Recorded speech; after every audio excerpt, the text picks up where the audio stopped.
In 2029, the advancement of technology pushed the world into rapid progress. The advancement of cybernetic technology led to improvements in augmenting the human body.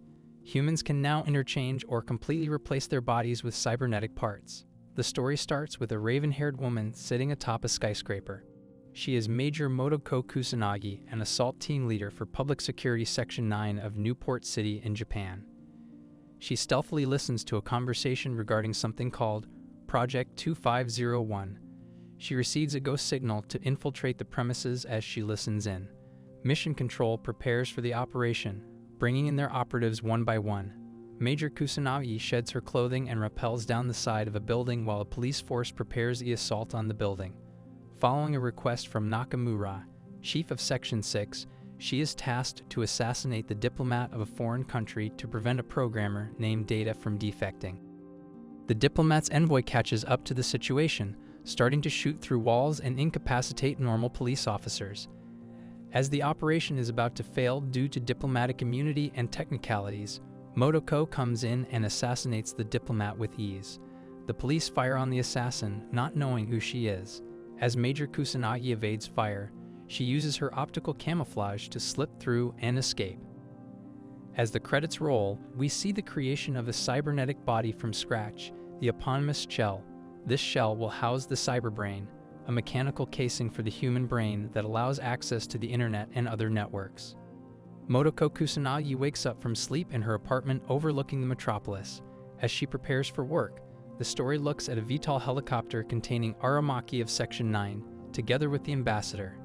As the latter inquires about Aramaki's intent, the ambassador discusses an upcoming meeting with the Gal Republic. As the ambassador assuages Aramaki's fears, he questions their potential actions in the coming days. He also thanks him for the efforts of Mr. Nakamura and Section 6, who did the dirty work for him. Inside the lab, Motoko and her team are performing analysis on the foreign minister's interpreter. The latter was ghost-hacked 23 minutes ago, presumably to assassinate VIP in an upcoming meeting. Motoko and her team are tasked to find the answers with her teammates Batu and Ishikawa. Believing the perpetrator is the mysterious puppet master, Kusanagi's team follows the trace telephone calls that sent the virus.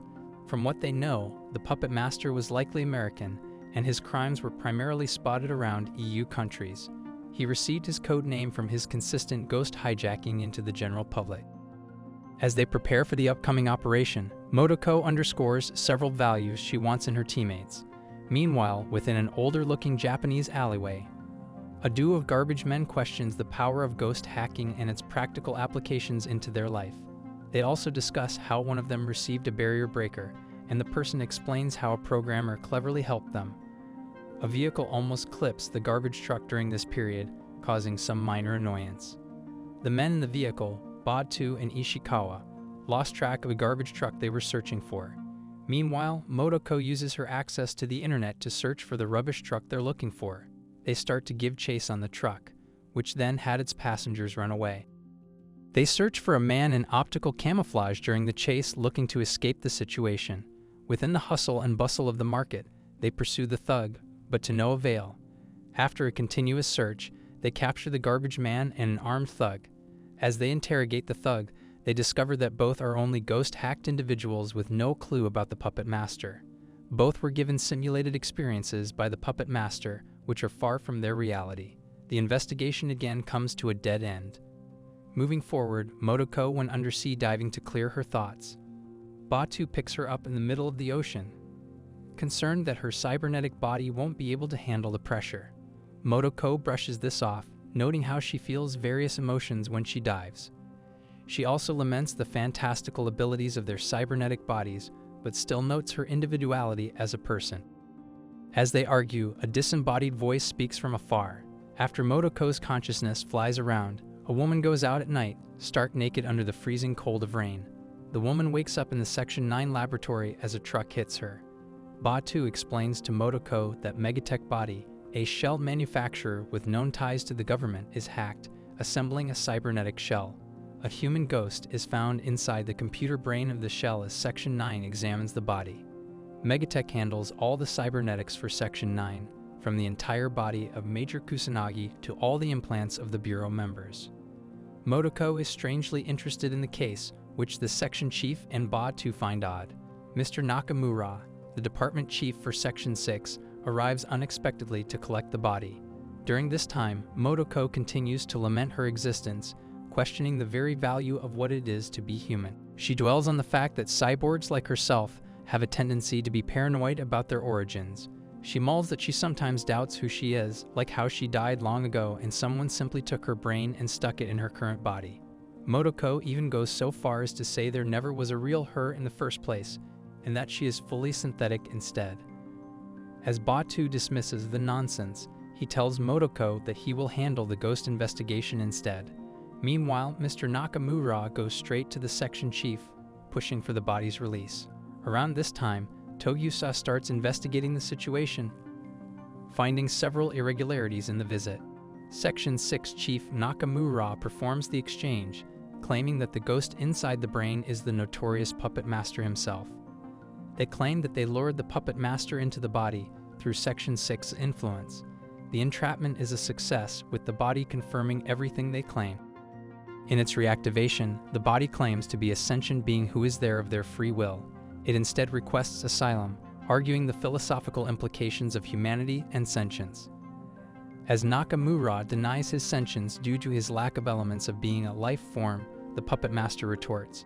It says it can also be argued that DNA is nothing more than a program designed to preserve itself. It further notes that life became more complex due to the overwhelming sea of information. It underscores that life, when organized into species, relies upon genes to be its memory system. Man is an individual only because of his intangible memory.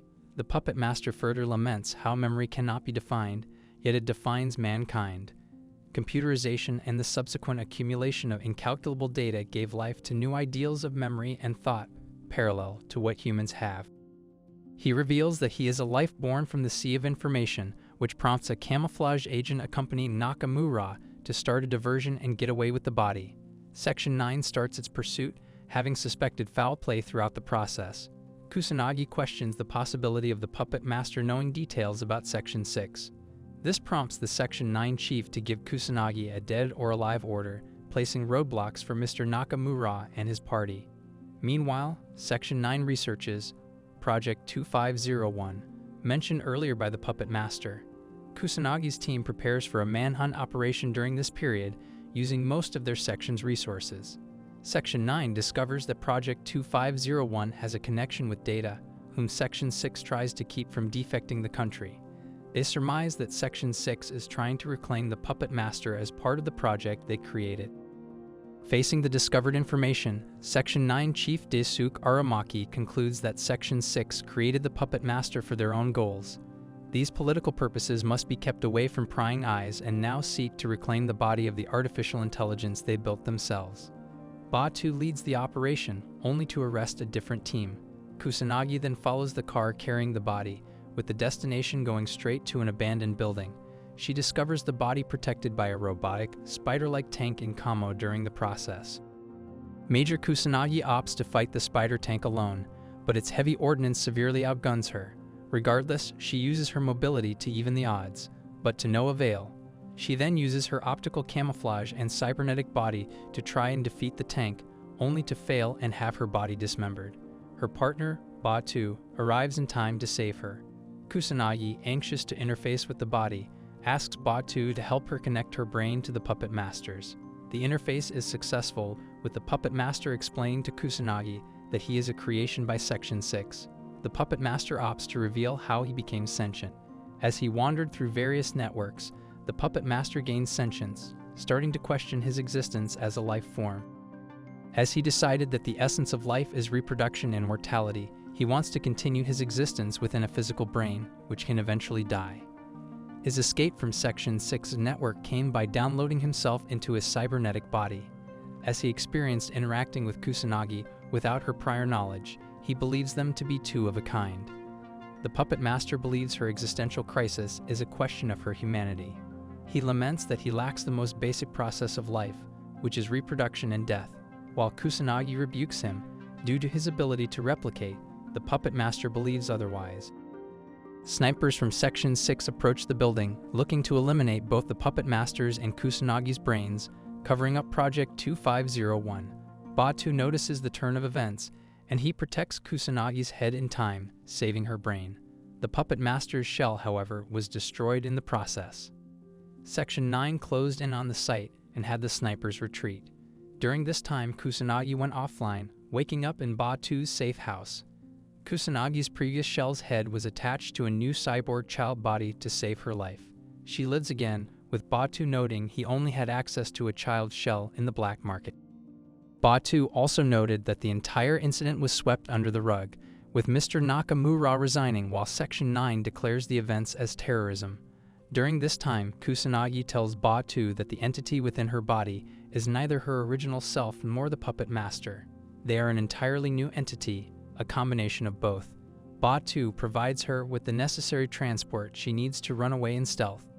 She promises Batu they will meet again, moves on to leave the house, and wonders where to go next, especially with the vast network she can access.